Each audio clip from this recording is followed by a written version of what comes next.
किससे पूछ कर दाखिल हुआ था मेरे घर में? कोई वारंट है तेरे पास? हाँ?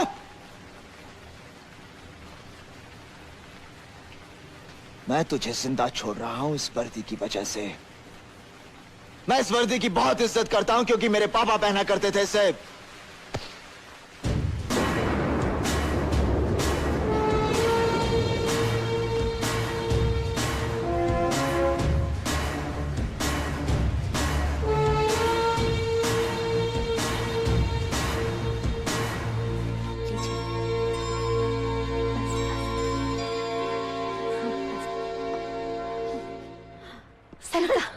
दादी माँ, मेरी बच्ची, ना ना ना बेटी, इस तरह रोते नहीं, ना घबराना नहीं, सब ठीक हो जाएगा, सब ठीक हो जाएगा। ना ना मेरी बच्ची, ना। हे भगवान।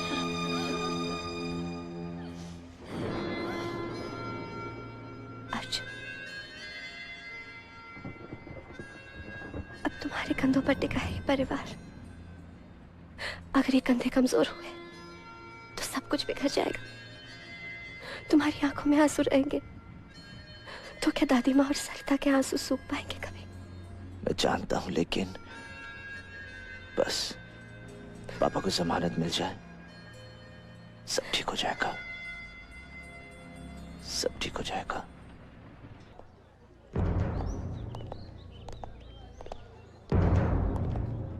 माँ, बेटे, ये सब कैसे हो गया?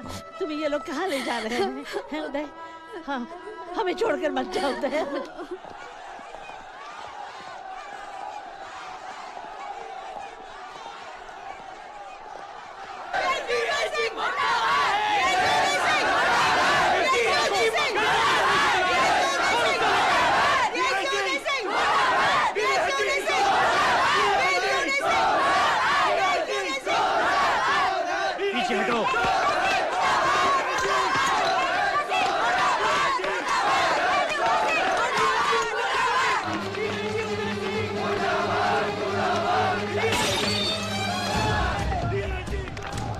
डीआईजी उदय सिंह अपनी जान दे देगा, लेकिन वर्दी पर आंच नहीं आने देगा।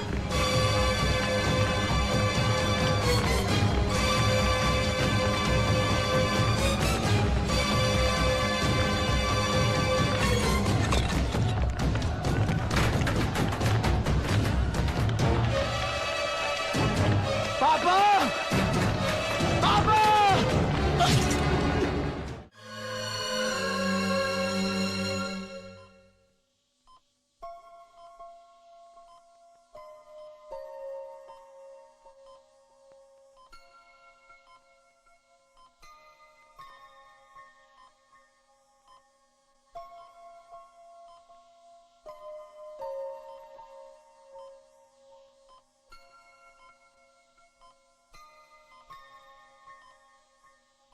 पापा,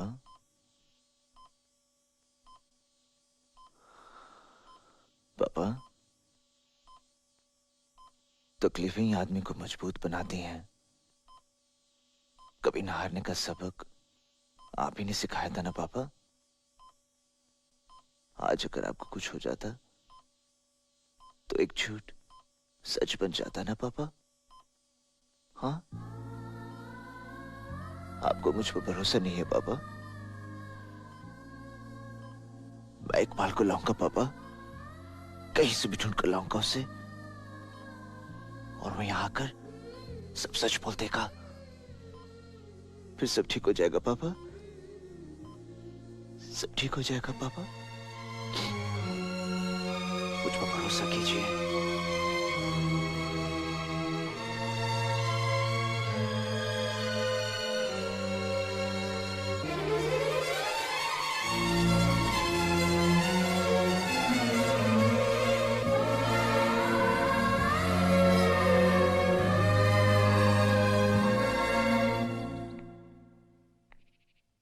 तुमने कह तो दिया,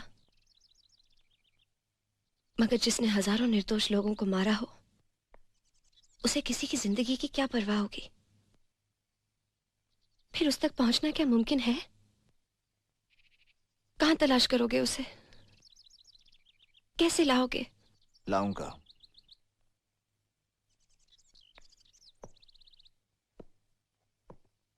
मैं उसे ढूंढ कर लाऊंगा। Hello, collector's office. हेलो, मैं पीएमएफ से बोल रहा हूं।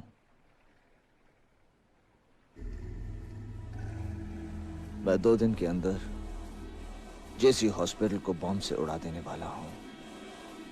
हेलो, हेलो, कौन बोल रहा है? हेलो।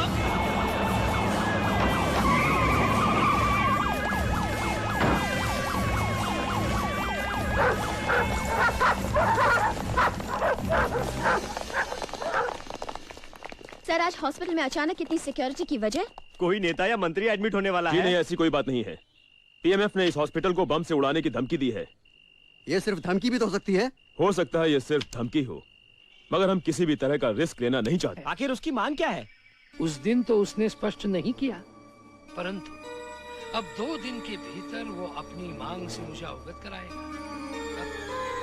आप पत्रकारों से प्रार्थना है कि जनता में भ्रम उत्पन्न न होने। अर्जुन, तुमने तो कहा था कि तुमने कलेक्टर को फोन किया है ताकि पीएमएफ से तुम्हें कोई कांटेक्ट कर सके, जिसके जरिए तुम इकबाल तक पहुंच सको। तो फिर ये स्वामी सत्यानंद बीच में क्या कर रहा है? और ये झूठ क्यों बोल रहा है कि तुमने इसे फोन किया?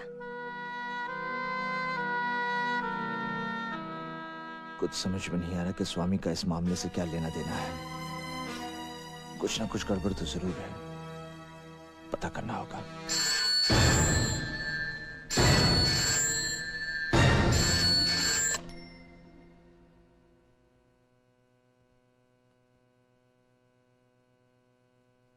ओम शांति। स्वामी सत्यानंद बोल रहा हूँ। आपने प्रेस वालों से झूठ क्यों कहा कि मैंने आपको फोन किया? मैंने आपको पहचाना नहीं। आप कौन बोल रहे हैं? मैं ही वो आदमी हूं जो जेसी हॉस्पिटल में बॉम्ब रखने जा रहा है। मैं तुम्हारे फोन की ही प्रतीक्षा में था।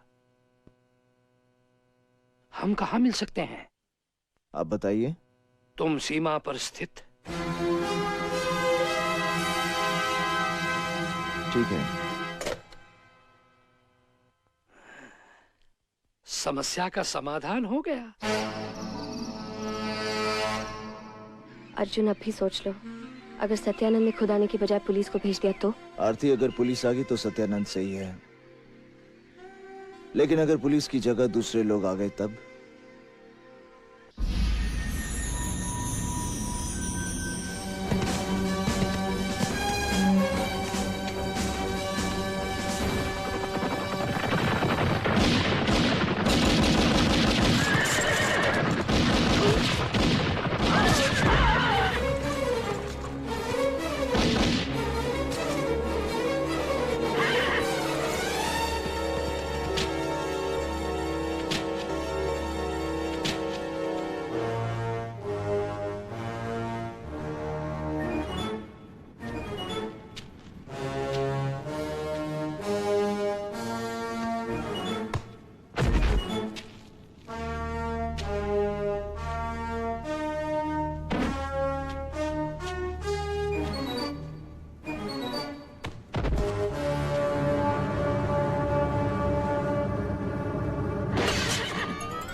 दोस्ती? कैसी दोस्ती है ये? हम एक दूसरे के लिए जान देते थे और आज एक दूसरे की जान लेने के लिए तैयार है? क्या यही दोस्ती है? हाँ? लोगों की हिफाजत करने की कसम खाई थी तूने, तबाही फैलाने वालों को तबाह करने का वादा किया था तूने। इस देश की मिट्टी से जन्म लिया तूने और आज तू इसी देश को तबाह कर देना नहीं। चाहता है। ये देश मेरा नहीं, तुम लोगों का है। सिर्फ सवाल करना आसान है, लेकिन जब खुद पे बीतती है ना, तब पता चलता है। मेरी जगह अगर तुम होते ना, तो तुम भी वही करते जो मैंने किया है। मेरी बहादुरी, मेरे फर्ज, मेरे ईमान, इनके बदले में क्या मिला पता है तुझे? मेरी खुशी, मेरे ख्वाब, मेरी उम्मीदें सब लहूलुहान कर दिए गए। बम रख दिया गया यहां। और बम नाकाम करने में माहिर मैं अपने दिल पे रखे बम को नाकाम नहीं कर सका।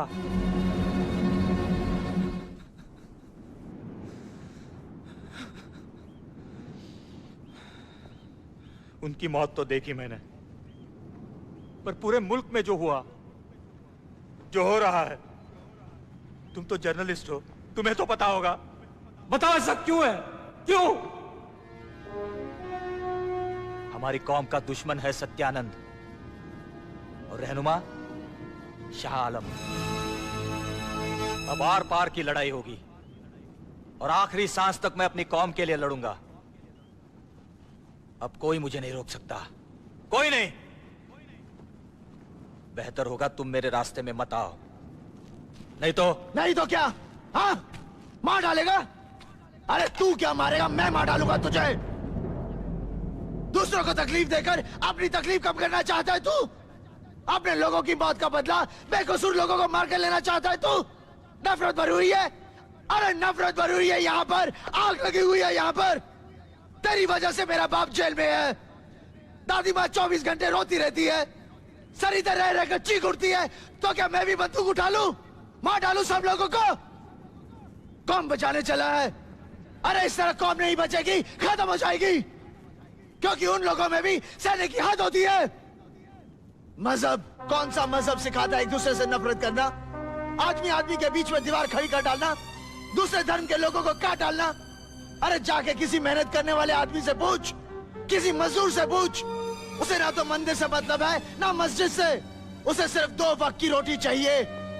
हिंदू, मुस्लिम, सिख, ईसाई कोई मरना मारना नहीं चाहते। इतनी सी बात समझ में नहीं आती कि कुछ लोग अपने फायदे के लिए हम लोगों को आपस में लड़ा रहे हैं, अपनी रोटी सेकने के लिए दूसरों की लाशें जला रहे हैं वो लोग। जब तेरे जैसा पढ़ा लिखा आदमी उनके शिकंजे में फंस सकता है, तो फिर क्या होगा हमारे देश का? हाँ, तू क्या समझता है तेरे साथ जो कुछ भी हो उसका जिम्मेदार सत्यानंद है? नहीं, शाह आलम भी है। वो दोनों एक हैं। तू बॉम्ब एक्सपर्ट था, उन्हें तेरी जरूरत थी। तुझे हासिल करने के लिए उन दोनों ने बेहद चालाकी से जाल बिछाया। तुझ तक पहुंचने के लिए मैंने झूठ बोला कि जेसी हॉस्पिटल में मैं बॉम्ब रखने वाला हूं। मुझे यहां सत्यानंद ने बुलाया। तुझे किसने भेजा, सत्यानंद ने या शाह आलम ने?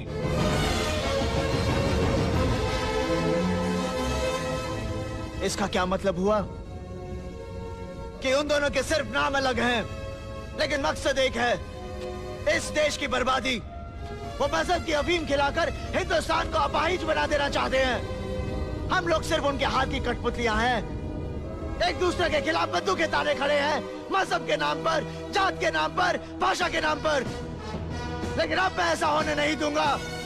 आजादी की एक और लड़ाई लड़नी होगी हमें। इस देश को सत्यानंद और शाह आलमों से बचाना होगा हमें। अपनी एकता, अपनी ताकत, अपने जोर का एहसास दिलाना होगा हमें।